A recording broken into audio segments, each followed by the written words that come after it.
yonna njagala owulize Security Alert eno nga bwe twabagamba nti ffe Museveni eva tumbeera mu maaso newankubadde yeebuzaako sanga afukaana aba bw'omanyi ng'oli wankyukakyuka ng'obadde olina engeri gy'okolaganamu n'abantu abaziddwa e Uganda nga baavudde mu maserengeta ga Africa mubadde mwogera ku ssimu obadde omuweerezayo akasente mubadde mulina engeri gye mwogeramu please nkusaba contact gye blocking nga naye nabo gye mufungize kabere bakulembeze kabere ba activist kabere mu basigadde mu South Africa bobo olina omuntu omumanyi yagenze Uganda nga mbadde mwogera nkusaba enamba ye gye blocking nga nabo gye mufungize nkwegayiridde blocking enamba ye nga nabo gye mufungize ebisigadde ojja kunnebaza edda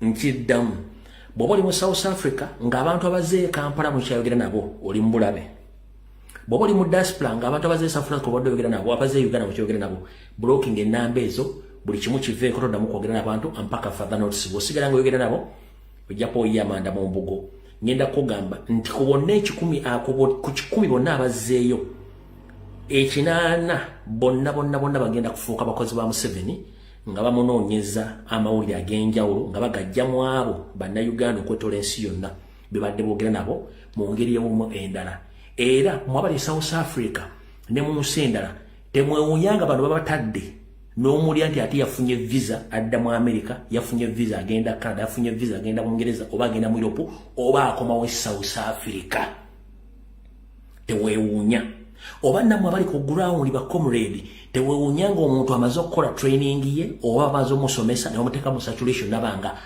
ajja okubeegattamu amangu bonna abasinga obungi babawadde omulimu gwa kutandika kulondoola nakubeega bannayuganda bonna badde boogera nabo okuwa Museveni amawulire buli kimu ekisoboka okubeerawo so ngenda kugagwe na munnayuganda gy'oli wenenyanga wekka nkugambiddewo ebisigadde Allah akukulembere ye Security Alert ebaddewo Security Alert esembayo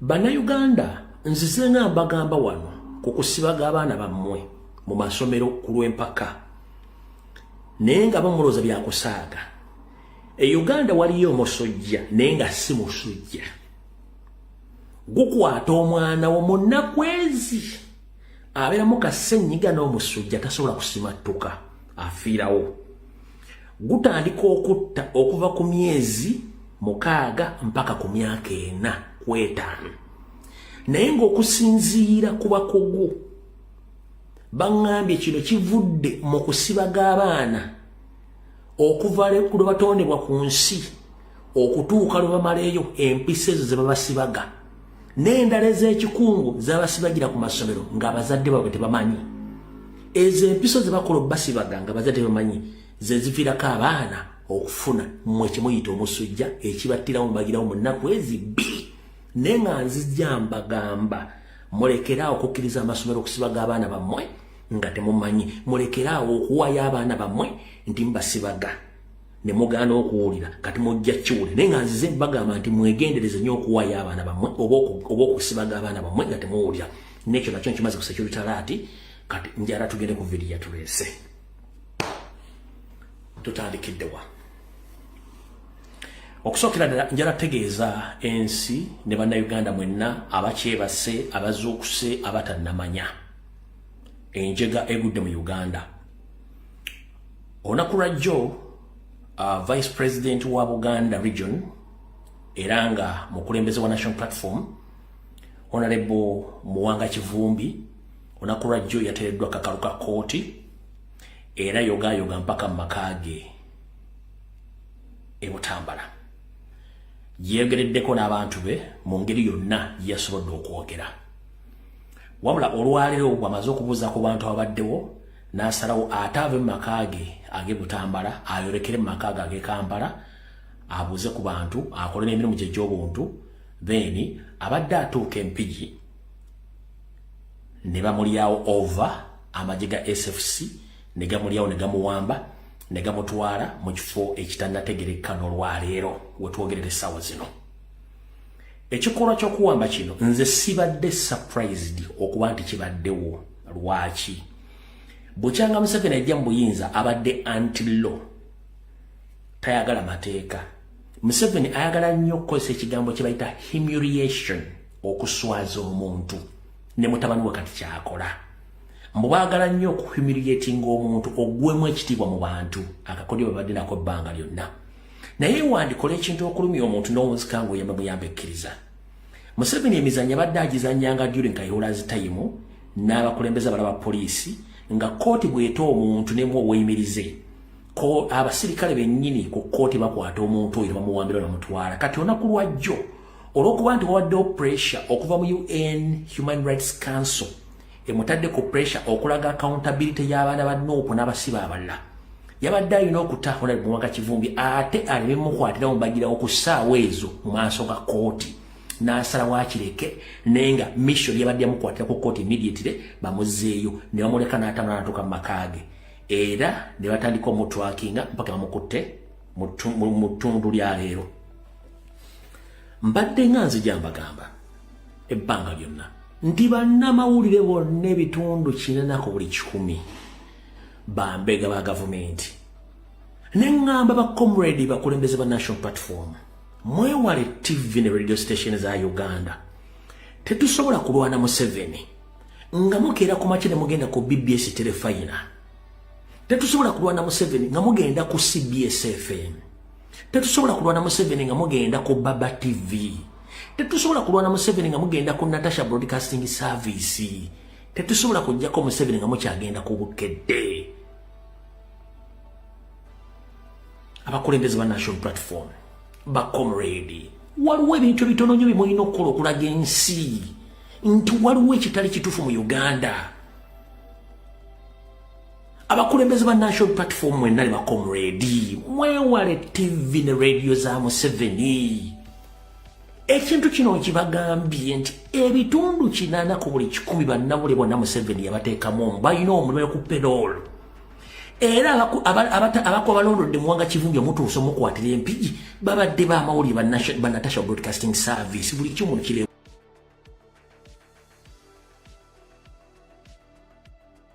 bulungi nnyo. Naye nga nakibagamba munnamawulire omulabira mu makaako manyaze kuwa information wawooli na buli kimu. Baganda bangenda basa omuno gusembayo abakulembeze ba National Platform okuva ku wa president yafuluma taliiwo ba vice president mwenna abaliwo. Please avoid NBS TV, avoid Baba TV, avoid BBS Telefine in Mengo, avoid CBS FM, avoid Bukedde TV, Bukedde newspaper, New Vision and all other state-funded mainstream medias and some YouTubers.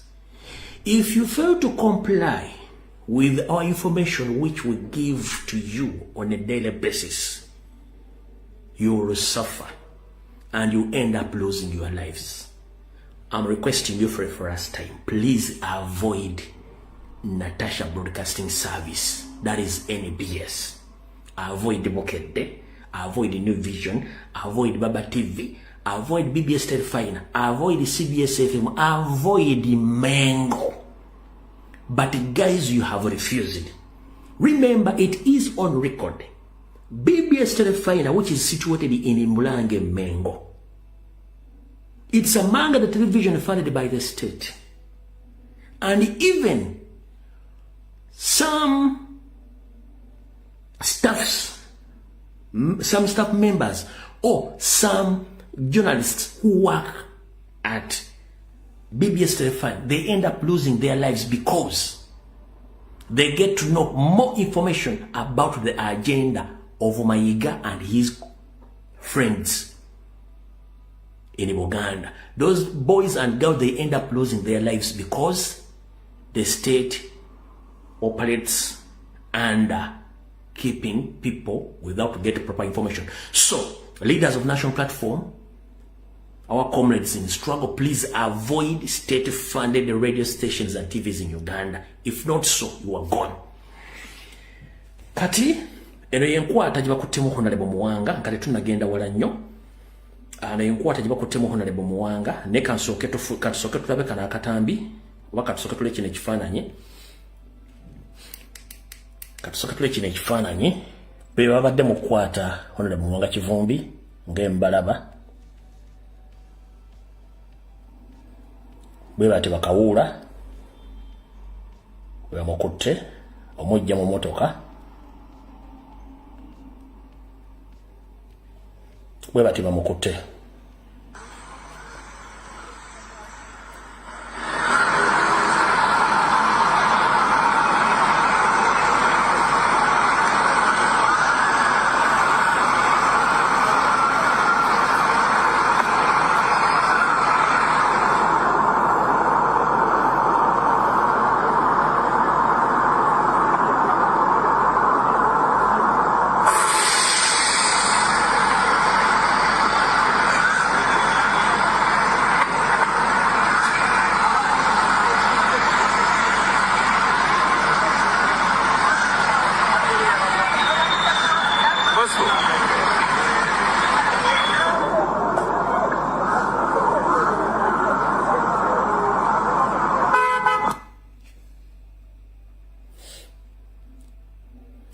Alright.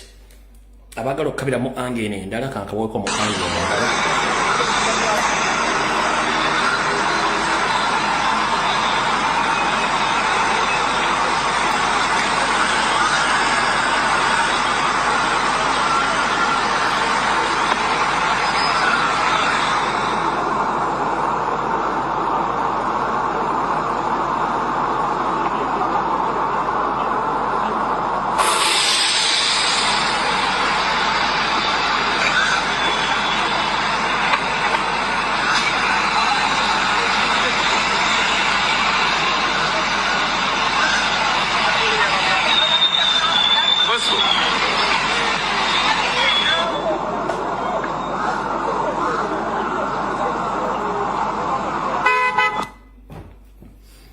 Alright.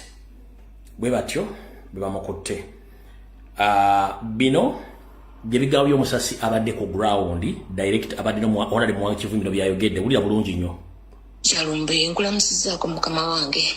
Kama wange nkukubiddeko nga tokwata naye nze nzaakuba abadde ne Honorable Mwanga Kivumbi nga tuli mu motoka tuve Butambala ajingadda Kampala ngayagala agenda atandika ku nsonga z'abaana abasigaddeyo omukaaga nabo ku mmanda alabe nga bavaayo. Kati bwe tutuuse Mpigi tusanze bataddewo dda road blocker. Kati mu kuteekawo road blocker batuuse ku motoka ya Haji nga bamugamba awetaddeko polisi. Haji ng'agamba lwaki motoka yange egenda ku polisi sikkirirayo. Bagamba driver tukukwata motoka yange kugitwala ku polisi togikirizaayo. Watubeerawo nga tusooka tubenyolamu awo. Olugize nga bamugamba agije mukuba agizeeko wali katono. Olugizizaako wali wammanga era ku mukono gwa polisi gwennyini ne batukiika patrol. Kati mu kutukiika patrol tugenza okulaba drone eva wansi eyambuka ng'eriko ab'ebyambalo bali munda abaleya bonna nga bambadde obukookolo ne bafubutukayo ne batandika okukola emmotoka ya Haji. Haji n'agamba mugguleewo. Haji wagambye nti muggulewo ne tuggulawo ne bamukwata ne baddamu ne bamuwamba ne bamukasuka mu drone ne bamutwala. Kati mu mutwala ne kugobererako ddabo kabini bbiri ne ya polisi ne zigenda. Kati naffe nga ate tetulina bwe tukola ki? Kati tulina bwe tugenda kugoberera mmotoka ya Haji olw'ensonga mmotoka ezo zitutte Haji olw'ensonga tijjaamu abadde amaze okukwata babadde bakwasizza dda jjaamu nga bakoze dda ekikwekweto. Naye nze tekya kyeŋŋamba nti NBS obwedda yeewa information yonna nga yeewa information yonna okiwulira nga yeewa information yonna efa ku Haji kuba yatukedde ku makya nga Haji kumpi tannazuukuka. Ne bakeera ne babeerawo ne bamuggyako amawulire ne bakola ki ne tugenda ku muzikiti okusaala ne bamubeerako ne tuvaayo ne tuddako ewaka era ne batugoberera ne tuvaayo ne tutandika olugendo lw'e Kampala naye era nga batuliko. Abantu abo nze mmanyi NBS yetutambuliddeko ne deputy waliwo ne deputy RDC wa Butambala. Akamotoka ako bwe tubadde tusimbudde wa Haji tutandise okgenda ne katukulembera ne kadduka nnyo ne kagenda. Kati ate ffe tubadde tumaze okuweta tukomawo tukasanzeko abasanda tukasinkanye Kabasanda nga teko kali mukudda kitegeeza nga kawa information kagamba nti ne bali mukola kikudda RDC wa Butambala RDC wa Butambala oyo mwanvu ne NBS obodda bebawa information kuba tutuuse wali abasirikale amasimu bagakuba bali ku masimu ja wali motoka amasimu bwe gavaayo kaji abadde agaanye naye bamuwambye mu bukambo bw'ekika ekyawaggulu tetumanyidde ddala oba Haji ali mu mbeera ki kati kitutamanyi ndoza ne wesiyogera mannya ya kijja kukola ne wesiyogera mannya naye nga yeyembeera gye tufunye ekyekangu tugenza okuba n'amasimu okutuuka ewa Haji wabadde wajjudde abantu nga babagambye waliwo ababagambye muveewo namwe bagenda bakwata biki era abasinga bonna ne bavaawo tusanze wamuse ng'abantu abasinga bonna bamuse bagenze naye ne tukola ki kati weetuli wano tulinda tulabe ekiddako naye kirungi nti information emaze okutambula tugitambuza mubadde mumaze okuteekayo ekyo kirungi nnyo tweyanzeege oyo yabadde ne Honorable Muwanga Kivumbi mu biseera bamukwatidde oba okuva ku makya g'okumakya nga NBS yamukedde nga n'omusajja tannazuukuka nebeerawo nemuleekinga okuva ku makya ssaawa ndoza busimana saami kuba omuntu oba tannazuuka kiba kitegeeza omuntu ngoyo azuuka ssaawa nga 2-3 bamuleekinze okuva ku makya mpaka we bamukwatidde nga NBS eri mulimu ogwo muwuliddeko ne RDC n'abantu abalala naye kati kuffe ago si mawulire ku ngeri state gye badde kola emirimu gye gy'okuwamba abantu ekibi ekiriwo nti bo balowooza nti kye bakoze kyamaanyi nnyo okumukwata nti batiisetiisa abantu. Let me tell you one thing, Muhoozi and your father Museveni. You think that you can intimidate Ugandans to that level that even the court can release someone and re-arrest him in such a manner that you create fear or you want to humiliate someone. Let me tell you, right now, you are pursuing this country so that I can be deported back home and other comrades in the other countries. But such incidents or acts, can those government really accept your request?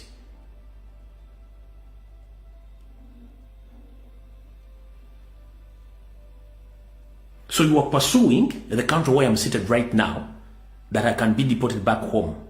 But the way how you operate in Uganda, you kidnap people in you kidnap people on daily basis, and you think those countries or the country where I am, they can deport me and hand over me to your country, into your hands. It is impossible.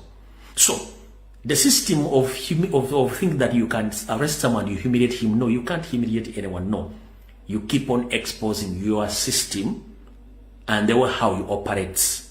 If the court decides that someone is innocent, let us release him, and then you arrest that person immediately, and you take him or her to unknown destination.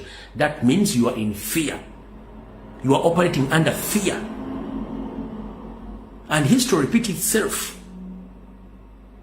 So whoever has been blaming Honorable Muwanga Kivumbi that he made the mistake of coming out, condemn and talking a lot yesterday, let me tell you one thing. When you are arrested and you put into communicators, you have two options. Either you lose hope or you're becoming strong. Those are two options. But unfortunately, many people, when they face a lot in their lives, when they reach in such situation, they become more stronger than what you think. So, Museveni, you think that jailing our comrades, including our leaders, can make them fear or lose their hope? They can't. The reason why Muwanga Kivumbi was so strong yesterday, and he publicly came out strongly condemning your system, because he's more committed than what you think. He's more strong than what you think. So whoever blaming that Muwanga Kivumbi made a mistake publicly to come and condemn, you are a fool. You are a fool. Because publicly said that I don't have any case to answer.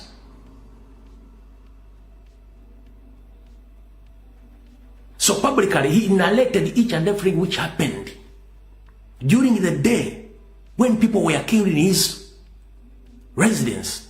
So you are blamed. Yabata ina kuogera. Mumuli basiru. kati kankubulire bino byayogedde kambi baddiremu wano bino byayogedde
So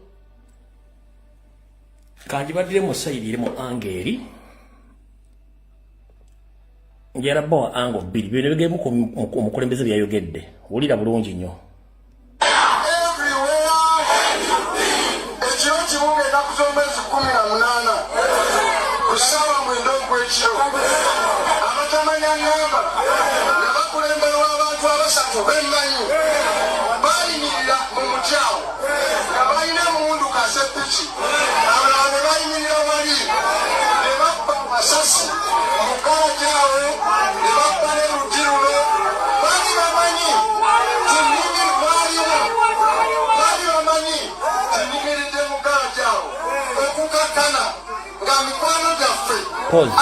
Pause.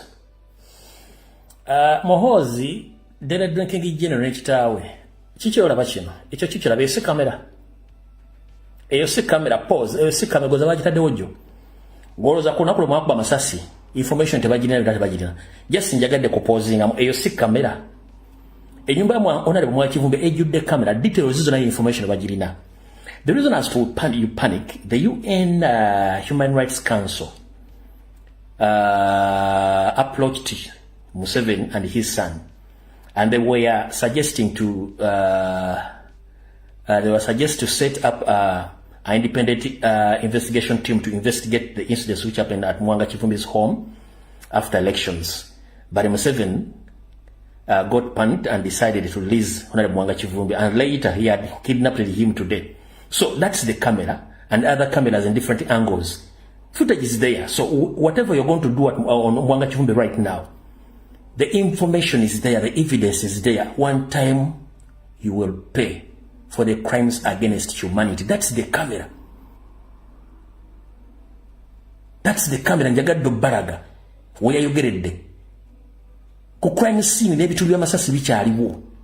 Ngenda kusaba family Mwanga Kivumbi temulongoosa njoyo mugireke nga bwe temugirongoosa dde okujjamu ekintu kyonna. Bajja tule bana bakuba amasasi na buli kimu kyonna ekyali mu nju ekyakolebwako.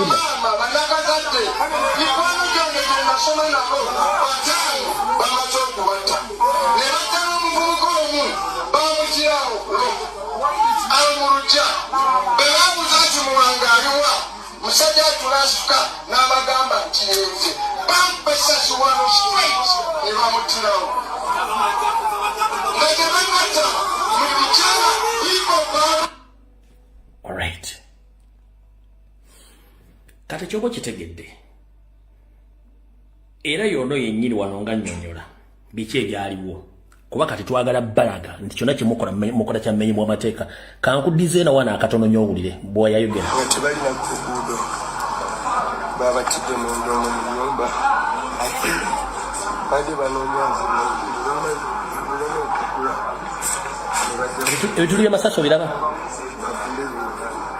tebalikuba amasasi nendoza bwe lwegudde ate ne bakitegeera nti bamaze okutta abantu wawona bwabadde mirambo abantu 10 nga bamaze okubatta awo ne baddamu ne bakwala rawundi y'amasasi amangi ennyo okuva kumaliza kikanga 15 wenzo kuloza wano waliwo Kenya yalumbye Uganda kati bamala ogakuwa n'ekiseera ekibadde bakikozesa okuddusaawo emirambo gyonna egyabadde gittibwa n'okugijjusaawo nti abantu babatidde mu ki mu nnyumba si ku luguudo siwa baba batidde awo olaba mu nnyumba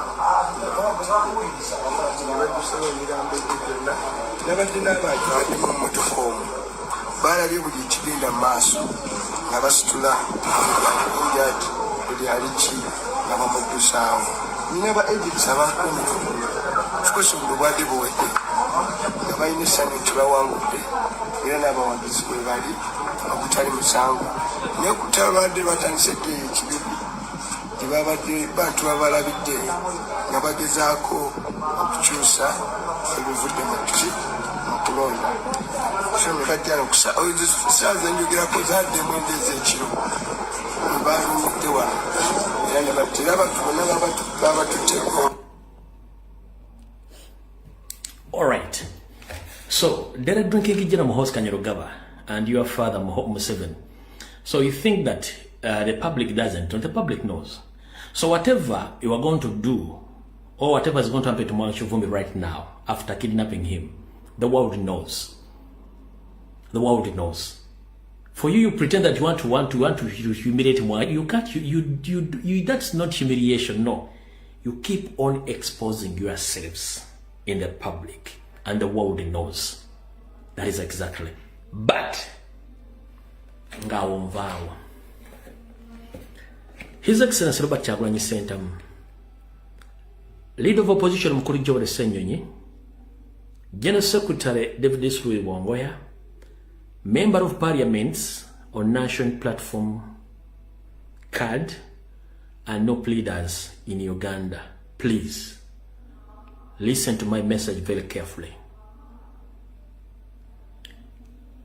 We are in this struggle to remove Museveni from power. We are not playing games anymore. Get to know that. You should start knowing exactly the situation we are living in. First and foremost, any politician who doesn't support national platform, please be very careful with them. Be very careful with them. If you still associate with the code of fake opposition, your days are numbered and you lose your lives. Ekyo nkibagambye werenga mukimanyi. Olunaku Honorable Mwanga Kivumbi lwakwatibwa n'atalibwa mu kkomera, omwami gwe bayita erinnya lijja kudda, bamuyita Saddam Gaira. Olunaku lwe bakwata Honorable Mwanga Kivumbi, Saddam Gaira wattu mu maka ge yakola pate, natta embuzi zaali 2, n'agamba nti mujje tulye tujaganye. Omu ku bantu abadde battawanya mu opposition yakwatiddwa, era temusuubira tajja kudda, ajja kgenda nga Seggirinya. Yayita bakyali bonna ab'Emmengo bonna nga baali ne bayokya embuzi ne bazirya. Saddam Gaira n'abalala baaliwo ku mukolo ogwo. Kati nga batugenda bataka nkwenge be babantu baffe. So mwenna bakulembeze ba national platform bw'omanyi nti okya associating nga n'abeetaba opposition mu Uganda, ojja kufanga n'ennaku zo tezinaggwaayo. Era oba okyagenda Emmengo ojja kufanga ennaku zo tezinaggwaayo. Mutandika okwewala abantu abo n'abasajja ba gavumenti. Awo njagadde kuyita obuyisi mutegere ki ekiriwo. Yeyembere badde nti Honorable Mwanga Kivumbi awambiddwa n'atwala mu kifo ekitanategerekeka, nga naye nga tukimanyi nti kino ekigenda okuvaayo Mukama yamanyi. Bagenda muteeka ebbale bala bamutetese, bayinza omusula gye bamusudde ng'amaze omukuba obutwabwe oba amaze obukola, kubanga yabagambye kennyini mu kamwa ke nga sinze. Yabagambye nti bamugezezzaako emirundi gyonna okugezaako omutuukira to approach him, to compromise him, n'agaana. Kati obanga yagaana kibagenda okuzzaako baagala kukola ki? Bajja mukuba kubi mutwa oba musula bamusula oba mukole kye baagala. So yembeera eri mu Uganda. It's not politics anymore. so oyo omusajja Saddam Gaira ne banne bonna bali mu opposition bonna tebabanko mu opposition bale bakolera Museveni era yasanyuka nnyo era bwadde mwanga kivu nti afulumi yagadde okwetuga kati atazzeemu n'asanyuka nnyo ne group zammwe muzimanyi kyova olaba nti bw'okebera ku social media platforms zaabwe hando zonna batonanya abakoze abapostinze kabere salo nga mulenge ati yapostinze wadde mu congratulatinga kati nno bantu bamuluza nti balina mmwe bali abantu bali ku mugaati bali mu kulya ekyo kyo njagadde kuyita wa buyisi nveewo tuloke tugende ku nsonga eyatuleese njagadde bategeeza kyekibadde mu ggwanga mu budde obwo essaawa eyo kati katugende ku information eyatuleese entuufu yeruwa njala tola mukisa guno okwebaza His Excellency Robert Kyagulanyi Ssentamu webalinye emirimu gy'okola ku lw'eggwanga n'okukyusa eggwanga eyo mu ngeri yonna eya kalandasitani gy'okola mwenna njala bategeeza eyo panic gye mulaba Muhoozi ne Museveni gye balimu ekwatagana ku basibe n'abantu bonna agamba pesa president yanyiga pesa gyali tajja bagamba nenze mbagambye so His Excellency wona woli wo balinyo mulimu gwokola wankubadde abatagutegeera neffe bagumanyi tugumanyi bulungi nnyo era Mukama kingirize oweereyo kati wano wali okulena okukombesa wani era video mutongole njagala etandike naye nga sinagenda ku ntandikwa ya video eno kansoke mala okwebaza njala okubaza ba comrade mwenna abavuddeyo ne mukola ebutambi ne muleta ne information ekwatagana ku eyeyita omusumba Namakula owenateete simanyi Dominion Church mukwali nyo mubalire ddala ndi wano tegeeze kuwanga n'abala mwenna information yenna efulumye ku musumba oyo Namakula wa Dominion enateete information 10 plus ntuufu teriimu nti bamukubye propaganda yonna ntuufu mwebale nnyo mwebalire ddala okuleta information eyo buli munnayuganda yenna akolera NRM nabagamba muzi wa kikolobero teri muntu akolera NRM nga si muzi wa kikolobero oyo mukyala information gye baleese yonna 1115 plus ntuufu 100% era bakomredi mubali nyo balire ddala njagala kusooka ekifaananyi kye nabawaddeko wali kiri kye nabawaddeko emisana mukyala ono byona ku bifaananyi bye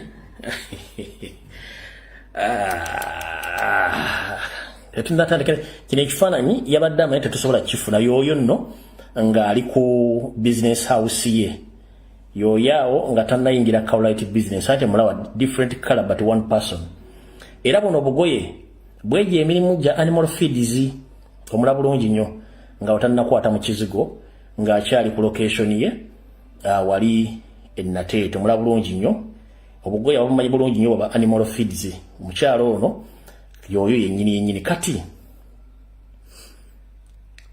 njala sooka bawako n'ekifaananyi kirala ono ye ne boyfriend we kino saakitadde oye boyfriend we nga omulala kati wano ng'amaze okukwata mu muzigo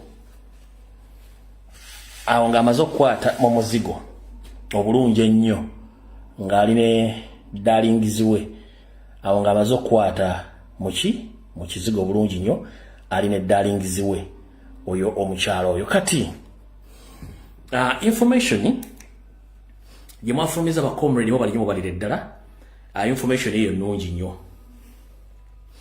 kati amanya ge mbadde temumanyi amalala omukyalo ono information yafulumye yonna gye mwawulidde nti atunda animal feeds ewantu ne mukono si gye yasookera omukyalo n'akyusa amanya mangi nnyo era eno ekabalagala kikuba mutwe bali bamuyita Martha era ng'ali atunda kaboozi ka kikulu ekikuba mutwe kabalagala mu Kataba zoni era ng'anamanya ge yali yeyita bali bamuyita Snake ng'atunda animal feeds kati emukono gye yagenda nga bwe nabasomesa Museveni abamalaya baatunda eggwanga lyonna bakyusa location bwe yetundirako enatete emyezi 3 ng'agenda Makindye ng'afuuka mupya atunda emyezi 3 ng'agenda etebwatebwate batakyuka so kati eyemukono ewanto eyo yasooka amanya gwe bali bamuyita ekabalagala ye Martha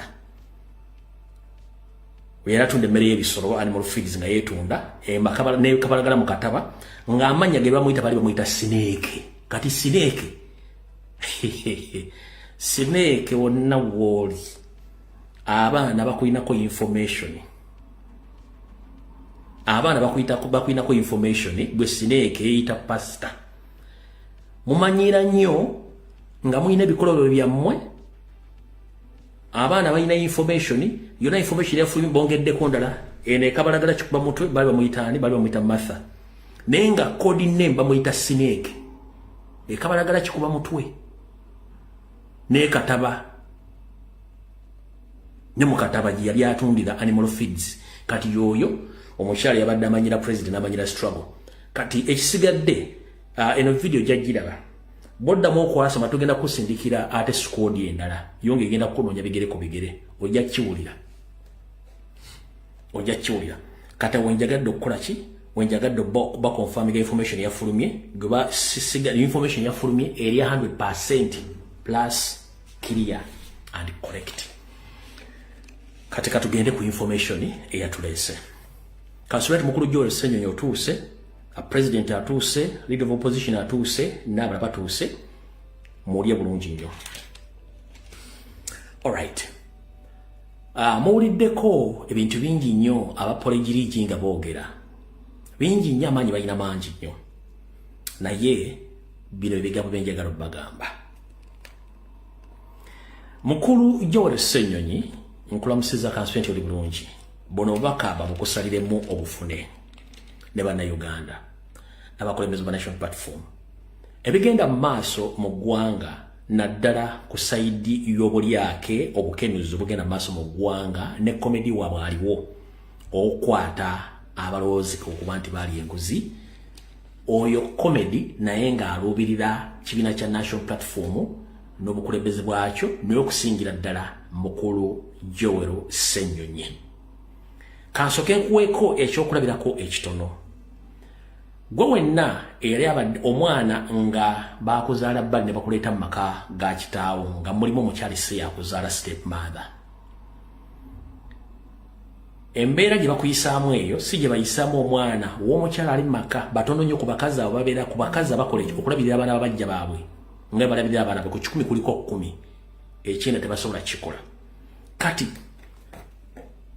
step mother wali maka bwaba ali maka ngayagala okukolako effujjo n'okukuba bulungi bakubonoge kibasooka okukola basooka kuba mwana wa maka basooka kuba mwana wa step mother woli basobola omukuba nyoko n'akuba omwana oyo oba nekitawo n'akuba sister wa brother n'amubba n'amunoza owulira kati time egenda otuuka ngo bakutandikeko okukuba nga teri agenda complaininga mbaga olaba kubyoli omwana omumaka kati ate ggwe nyoka atali maka nawe nyini tugenda kono bakubye kasisteri ng'ate mama wako yakakuba taata yakakuba kati golo bakuba embooko bakukuba zaakatale naye nga basoose kulaga oli naye bamukwata kuba mukuba kati gwe ne bakukuba ne bakuba nebakussane mu kkubiro kati yenkola ewo kyekyokulabira ku kinjagadde obbawa kati ekiriwo essaawa zino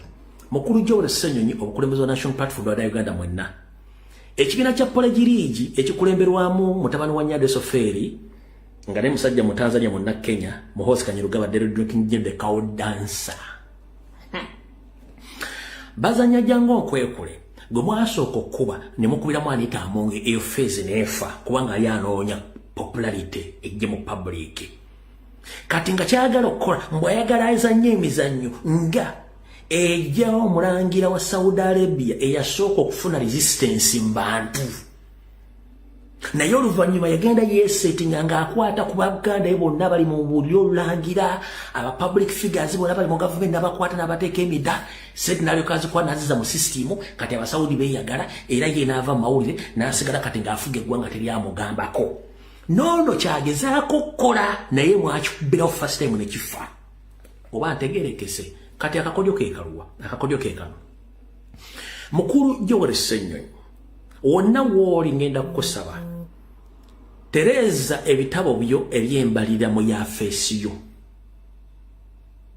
bw'oba olinamu ebitakwatagana bulungi okuva lwe yalingira mu ofiisi ekisanja ekiwedde nakino kibakuwadde tereeza embalirira y'ebitabo bw'oba olinamu bumulumulu butereeza olinako ba IO abakutambulirako okumanya ensimbi ezigenda mu yafeesiyo zisaasanyizibwa zitya ekitabadde ku baluupu balala nkiddamu ekitabadde ku baluupu balala bonna abaddewo tabaddeeko abalingiriza naye gwe particularly bakutaddeko ba IO abalingiriza ssente ezijja mu ofiisi yo ezikuba ssemateeka ozisaasaanya otya zikola ki ziraga luddawa buli kimu kyonna ba IO information bagigatharinga kati ngenda kukusaba tereeza ebitabo bye byonna bulungi nnyo obiteeke ku mmeeza ekirala kansule nti wagenda dda ewa IGG no submittingayo ebyobugagga byonna byewafuna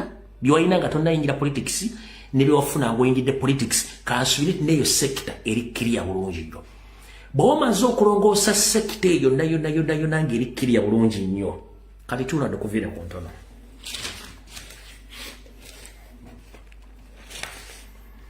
bano abasajja kye baagala okukwata bakulisa obole bakiraka ba parliament bonna abali mu sekita ya gundi yanita amongi bonna ne bakomishona tebakwata nti bagenda basiba babakwatanga kanyeewa nti balongoosa obuli bw'enguzi naye nga main target ya ofiisi yo kati bwe bakwata bakulisa obole bakwatane mu gavumenti nti batuuka okukwata Joel Ssenyonyi oba okukwata ememba parliament oba omukulembeze national platform nga tekiwawaaza matunte they are targeting opposition especially leader of opposition or no MPs kubanga kyasookera mu NRM kuno kwebali kati bawulira bafa wulira okukwata bano bona bakwata tabakwata bagenda basa batekeke emisango binene giri babakwata kubakozesanga example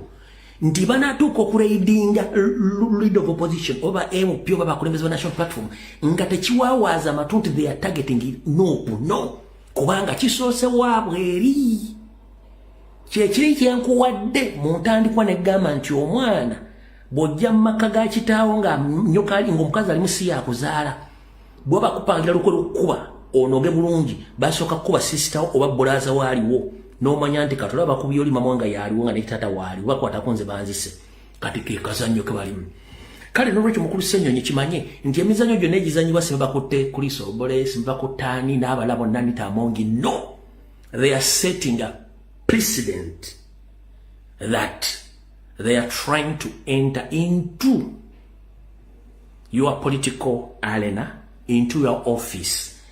Kati kino bwe kinaaba kiganye kino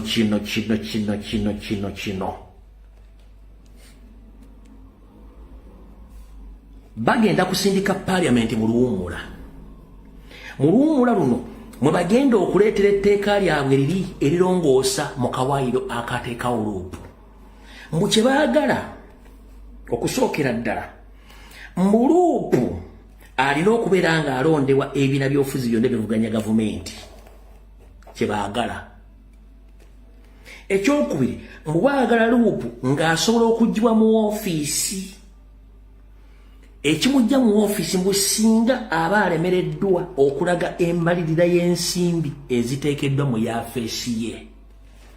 Ensonga ey'okusatu nti baagala kulaba nga luupu oba leader of opposition nga gavumenti ne parliament bamwinako kontro nga tagenda kujja ng'ayogeranga akuba gavumenti buli kaseera nga basobola omuwa orders kino kyogera kyogera tokola kino tokirinyiriza ye luupu gwe baagala owaawe zezo issues zisatu naye nga issue esooka bino by'okukwata bano bonna mizannyo ba Agnes Nandutu baani bonna mizannyo lwaki sooka weebuuze kabandamaana mubbi mutemu mufere ani yali amuvunaanye kuliko oli omusajja atunula ng'ebikere by'e China oyo Mawanda yabba obumbi ba 138 tava mu kamera alinga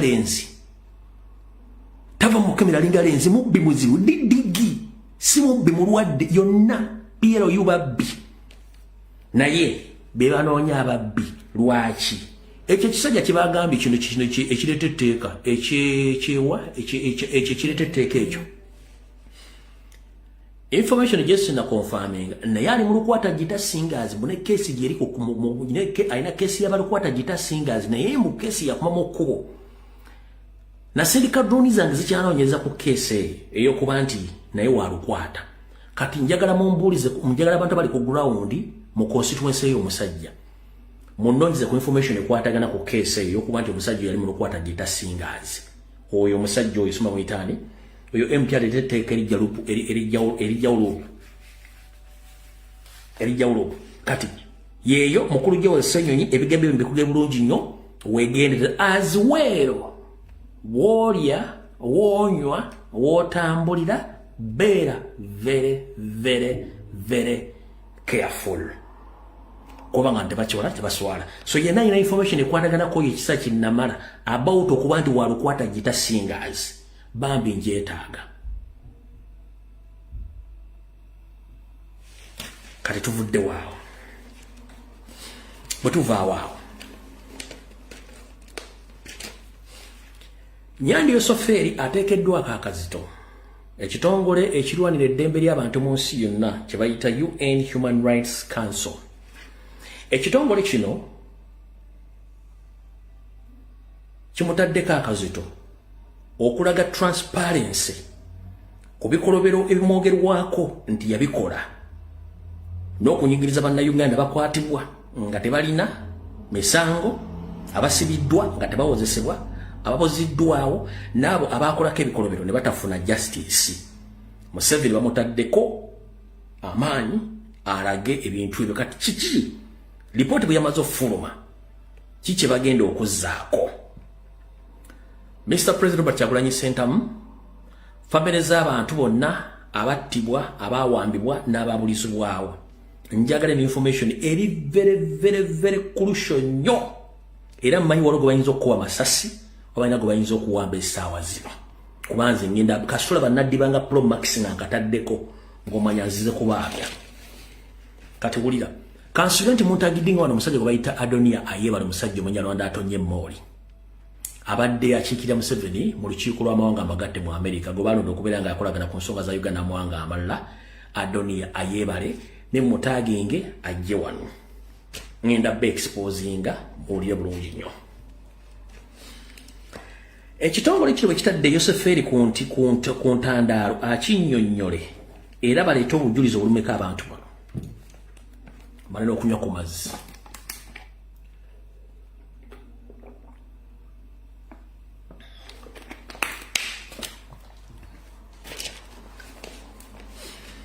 bwe kimutadde ku ntandaalo annyonnyole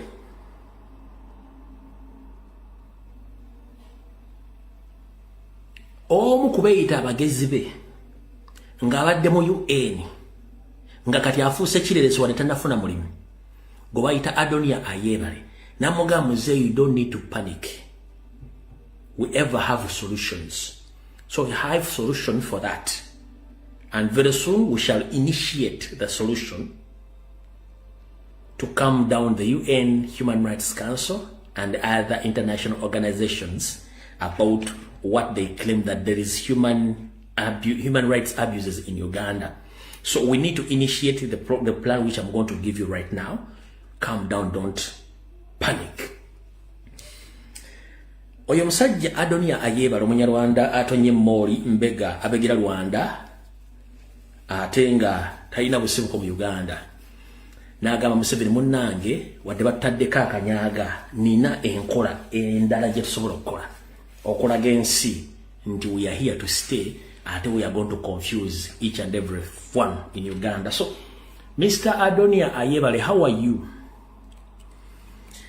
I thought that you have a different way to operate. And what I thought that after exposing your regime, you would have surrendered to Ugandans and you ask for forgiveness. But if you're still resisting and cooking or planning to confuse or to divert people from the real issue, that is time wastage. And we shall keep on exposing the regime. So this was the plan which was laid on the table by Adoni Ayebare to his boss Museveni on how to confuse UN, Human Rights Council, and the other international bodies about the atrocities or the crimes against humanity in Uganda.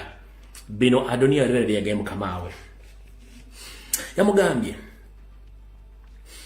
Nyando yosoferi tibahabulwa. Abo tebakutiisa nze na programu endala programu ki. Ngeba kutaddeko ennyo ekifuba nti baagala okumanya abantu abattibwa bakwatibwa bakola ki tugenda bakola tutya. N'amugamba bw'ati nti muzeeyo omanyi nti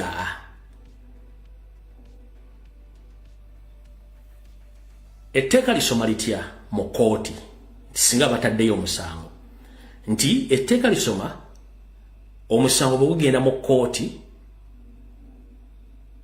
gwe bawaabidde neeyawaabye bannamawulire n'olukale lw'abantu abannayuganda tebakkirizibwa kwogera ku musango ogwo. Wulira bulungi nnyo wano wakulu. Yamugee muzeeyi nze ne plan tugitandise tutya nti bwe tuti. N'amugamba etteeka lisoma litya singa tubattadde emisango mu kooti. Nti etteeka lisoma nti omusango bwe gugenda mu kooti eyawaabye gwe bawaabidde public bannamawulire baali batabasobola kutwakkirizibwa kwogera ku musango ogwo. Kebere UN kebera tekizibwa kwogera ku musango ogwo. Omusango guba guli mu kooti nga tewali akkirizibwako gwogerako mpaka mu musango ogugwa. Museveni namugamba ndalina ebinamugamba ati bwe tuti nti ye kanamugamba tukole bwe tuti nti ye. Tugende tukole kye tuyita data record accessing eza crimes zonna ezikoleddwa since Robert Kyagulanyi Ssentamu came into political limelight. Tuzijiyo tuzitebolinge ku meeza zonna tumalo ziyitamu case ku case. Mr. President kansubira ekyo owulira, leader of opposition kansubira ekyo owulira, Loop kansubira General Secretary kansubira ekyo owulira bannayuganda muwulira. Nekimugamba mbu tuddeyo okuva Robert Kyagulanyi Ssentamu yayingira mu byobufuzi tutandika okulaba ebikolobero byonna bye tukoze emisango gyonna egyagenda mu kooti egitagenda mu kooti egyawulira egitwawulira tuddemu tugitunulemu gyonna. Museveni n'amugamba tumala ogitunda mutukole tutya. N'amugamba UN International Criminal Court nti ye bayina buli musango gwonna ogwakola obukyanga Kyagulanyi ajja mu buki mu byobufuzi bagirina. Naye emisango gino tegikolwangako era tegitunulwangamu era tegisalibwanga kati tunagikola tutya. N'amugamba gyonna tumale ogifayiringa tugiyitemu tumale tugiteeke mu makooti.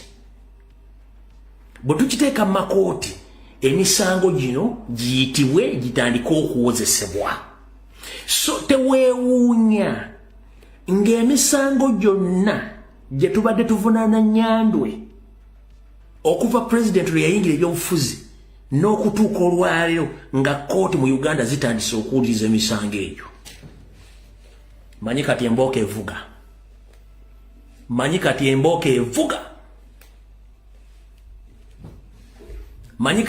evuga essaawa zino nti bwe tukwata emisango gino nekigiteeka mu kooti nti ye one national platform atekkiriza kudiscussinga misango gino public.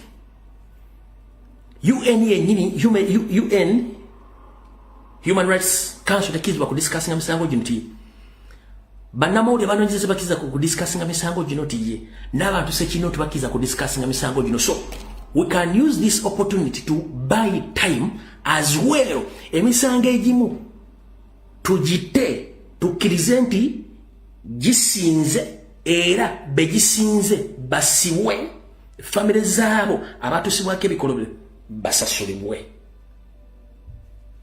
Gigenda basinga gitya nti emisango gino nga bulijjo Nyandwe alowooza mugezi nnyo n'oyo mutabani we oba mukoddomi wa mutabani Adoni Ayebare n'agamba nti kitugenda okukola nti ye ebikolo byonna bye tukoze tewali muntu wa national platform aina proof ya kifaananyi oba ya video ng'esonga ku muntu nti ono yatta Rita Nabukenya, ono yatta Franka Senteza, ono yattani ono comrade gwe bakubira mu Arua Masasani eyali gwe bakuba Masasani president bali bagenda kuba president ani amanya mugamba nyingera bidde mayigo no mupwe Kauma, yes Kauma tewali alina bujulizi bulaga nti ono yakube mundu nakuba Kauma, ono yatumira Rita Nabukenya, ono yatumira Franka Senteza, ono yakola kino, ono yakola kino, ono yakola kino. Tewali alina bifaananyi wadde footage nti ye mbukati ffe tugenda okukola nti ye tugenda kuddira tutule n'abapoliisi baffe n'abamagye baffe tutulewo tubagambe erolade kiri mu pipeline bali mu kikola bali mu kubasetinga bali mu kubasomesa wulira Museveni kuno kuoli ayebale kuno kuoli bafunye dda abasirikale aba poliisi n'abamagye bebagenda okuwa script ezo zebagenda okuba bazisome naye nga abasirikale bagenda kusasulwa